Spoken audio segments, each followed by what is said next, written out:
আশুলিয়ার তাজরিন ফ্যাশন ট্র্যাজেডির এক যুগ পূর্তিতে নিহতদের স্মরণে ফুল দিয়ে শ্রদ্ধা জানিয়েছেন আহত শ্রমিক ও বিভিন্ন সংগঠনের নেতাকর্মী সহ সাধারণ শ্রমিকরা।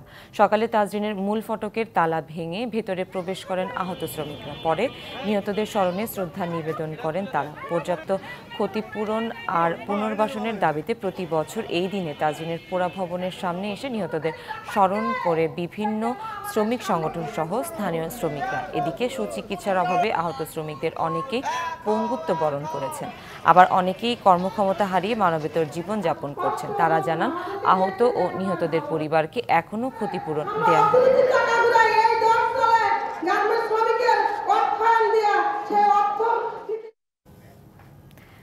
তাজরিন ট্র্যাজেডির 12 বছর আজ দিনটি স্মরণে নানা ধরনের আয়োজন করা হয়েছে। এই বিষয়ে আরও জানাতে আশুলিয়া থেকে সরাসরি যুক্ত হচ্ছেন সহকর্মী শফি মাহমুদ। শফি, দিনব্যাপী কি আয়োজন রয়েছে দিবসটি স্মরণে?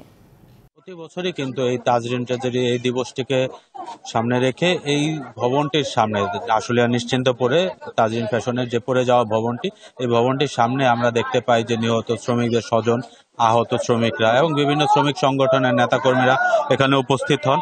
এখানে তারা এসে ফুল দিয়ে শ্রদ্ধা নিবেদন করেন এবং তারা কিন্তু তাদের যে সুস্পষ্ট দাবিগুলি এখানে তারা তুলে ধরেন। তাদের দাবিগুলো হচ্ছে যারা আহত শ্রমিক রয়েছেন তাদের সুচিকিৎসার ব্যবস্থা করা, যারা মারা গেছেন এবং যারা আহত শ্রমিক রয়েছেন তাদের ক্ষতিপূরণ, এবং এই ঘটনার পিছনে যারা দায়ী, যেহেতু তারা বলছেন যে এই অগ্নিকাণ্ডটি সুনির্দিষ্টভাবে এখানে শ্রমিক সংগঠনের যারা এবং যারা আহতরা তারা কিন্তু বলছেন এটি একটি হত্যাকাণ্ড এবং মালিকের গাফিলতি এবং সেই সময় যারা এই কারখানাটির দায়িত্বে ছিলেন তাদের গাফিলতির কারণে এতগুলো প্রাণহানির ঘটনা ঘটে। তাই তারা প্রতি বছরই কিন্তু আসলে হত্যাকাণ্ড হিসাবেই এই ঘটনার একটি সুষ্ঠু তদন্ত চান, তারা বিচার দাবি করে আসছেন।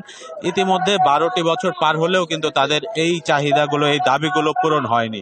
সেদিক বিবেচনা করলে আমরা কিন্তু দেখতে পাই যে তারা প্রতি বছরই আমাদেরকে যেটি বলেন যে আমরা আসছি, এখানে আমরা শ্রদ্ধা নিবেদন করছি এবং দিন শেষে কিন্তু তারা ফিরে যান এখান থেকে। তবে তাদের দাবিগুলো আজও পূরণ না হয় তাদের মধ্যে কিন্তু একটি ক্ষোভ কাজ করছে।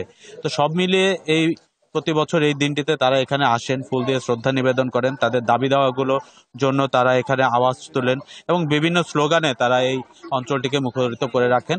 আমরা জানতে পেরেছি যে আজকে এই কর্মসূচিটা হয়তো সকাল 10টা পর্যন্ত চলবে। তারপর এখানকার শ্রমিকরা যারা আবার বরাবরের মতো চলে যাবেন।